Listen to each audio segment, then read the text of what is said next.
Welcome back to JB Reviews. Today we got to talk about this announcement that I saw. I didn't think it was true, but I saw that the Hemi was coming back. Stellantis is not giving up on the Hemi. Now, real quickly, while we're on the subject, I don't think that they're going to give up on the Hurricane either.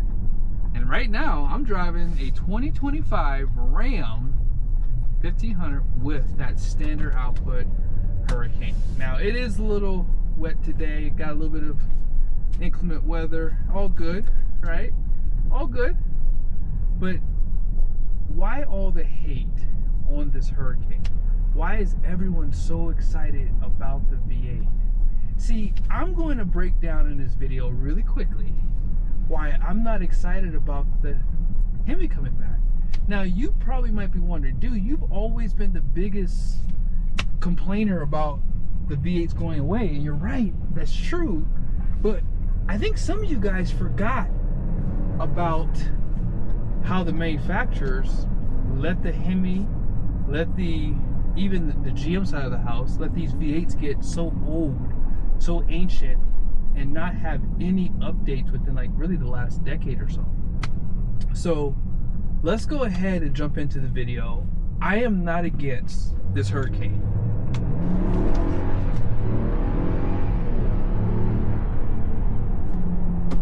You can't do that in the Hemi right now, just saying. But the Hemi has what, 395 horsepower, maybe 410 pound-feet of torque compared to 420 horsepower and 468 pound-feet of torque. So in other words, the standard output Hurricane outguns the Hemi, and then you have to meet the high output, which has 540 horsepower. Need I say more? Need I say more? Now, before we get started, I wanted to give a special shout out to Larry H. Miller here in Sandy, Utah. They have a ton of trucks for sale. Let's go ahead and jump into the video. I did find an article that does point to the possible return of the Hemi. Okay, so it's on mopartinsiders.com. At the end of this video, I'm going to give you guys my honest opinion about this. Some of you guys are not going to like it, but I'm just going to be honest here. It says down below, since the departure of the former Stellantis CEO Carlos Tavares, the Stellantis organization has undergone rapid changes. Pricing strategies are being reevaluated. Electrification plans are being reconsidered. Yes. And in a surprising twist, the 5.7 has been granted an extended lease on life in the Dodge Durango. So most of us have already known about the Dodge Durango. They are continuing to build that SUV with that 5.7. Over the past month, rumors online have been circulating about the 5.7 liter Hemi. Now, I'm going to spare you guys me reading this entire article because it's kind of long.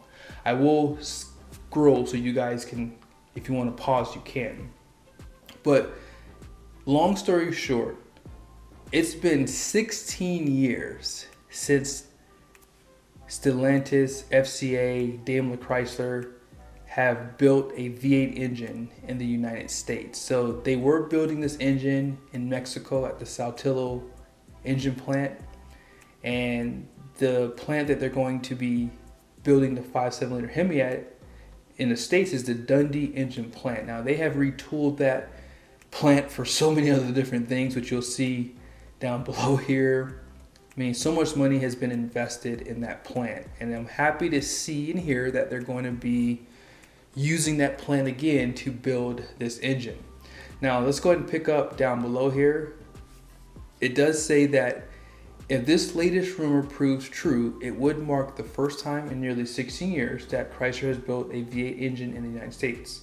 The Dundee engine plant would be an ideal location for the 5.7, given its close proximity to the Sterling Heights assembly, where the Ram 1500 is built, and Jefferson assembly, where Dodge Durango is built. This development not only adds credibility to speculation about the Hemi V8's return to the Ram 1500, but also reinforces the likelihood of its production shifting to Dundee. While this news is exciting, it is essential to put it in perspective. We don't expect the 5.7 liter Hemi to show up anywhere it wasn't installed before. Expect to see it in the Durango and Ram 1500, possibly Grand Cherokee, but there's a rumor that they're going to have a 2-liter inline-4 turbocharged engine for 2026, okay? So, what does this all mean? It means we're going to get the same tired 5.7 liter Hemi we've always had. Listen, 395 horsepower, 410 pound-feet of torque. That was with the mild hybrid system too, which was the little generator on top of the engine. And remember, they neutered this engine at some point too with MDS, which is the multi-displacement system, which drops down to 4 cylinders. Does anyone know when they introduced this 5.7 liter Hemi? Does anyone remember the year? Well, if you don't remember, I'll tell you. It was 2003 is when they introduced the 5.7 liter Hemi and the family of the Hemi engines again, because remember, just before that, they had Magnum engines. So those Hemis, 5.7, 6.2, 6.4, 6.1, all those engines replaced basically the Magnum over the course of time after the 5.7 was introduced.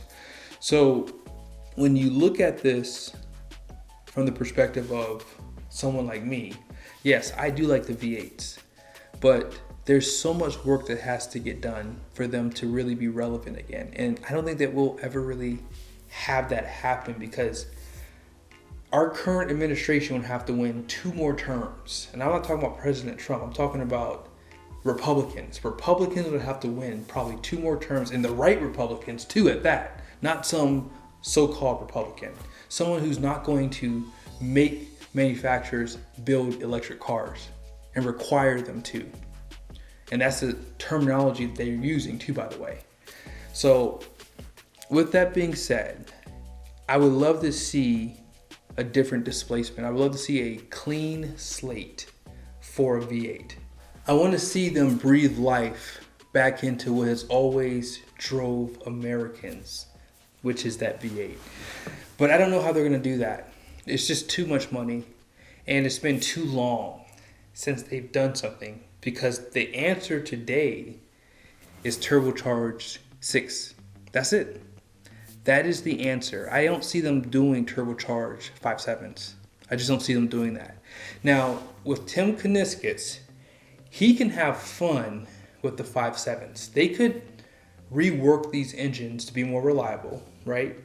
And he can offer options for people to maybe do mild modifications to make them a little bit more overbuilt internally, add a little bit of extra horsepower, maybe by, upgraded headers, intake systems, tunes, and maybe do what Toyota did back in the day with the 5.7 liter V8, which has added a supercharger option.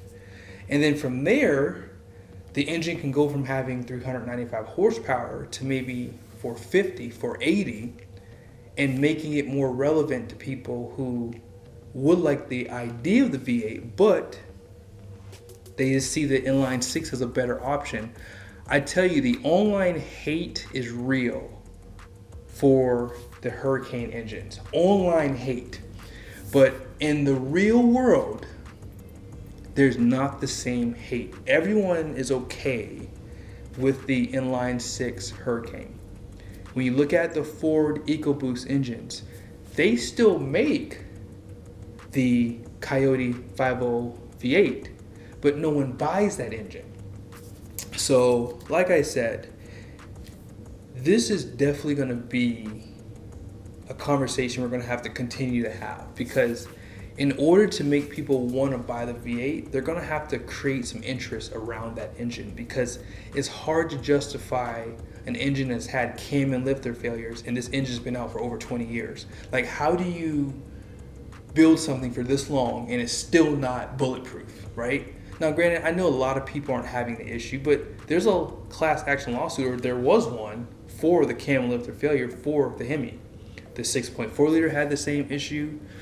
And so, yeah, I know that people are excited about this news, but it's not that great of news in my opinion. The 5.7 is the same engine we've always had, and it's been around for over 20 years, and it's still not reliable. Now, are they going to make tweaks to it? That's what I'm looking forward to seeing, because if it's the same design and the same issues we've always had with MDS, I don't really care. I think that the Hurricane engine would still be my choice. Now, I wouldn't have said this probably a year ago, but today, when I'm looking at all the facts, fact is, the manufacturers gave up on the V8, and that's why they went away. One last thing. This came in the mail literally just a few minutes ago. Thank you guys for subscribing to this channel. You have no clue how thankful I am. I never intended to make YouTube much more than just maybe a few video posts of what I didn't know about RVing and trucks, and just helping a few people out there to know these are some things to look for. Little by little, it became something that I love to do, and I continue to do it, and 100,000 subscribers later, I appreciate you guys. Thank you so much. I'll show this at a later date, but yeah, I gotta edit this video so I can post it tomorrow, which you'll see today.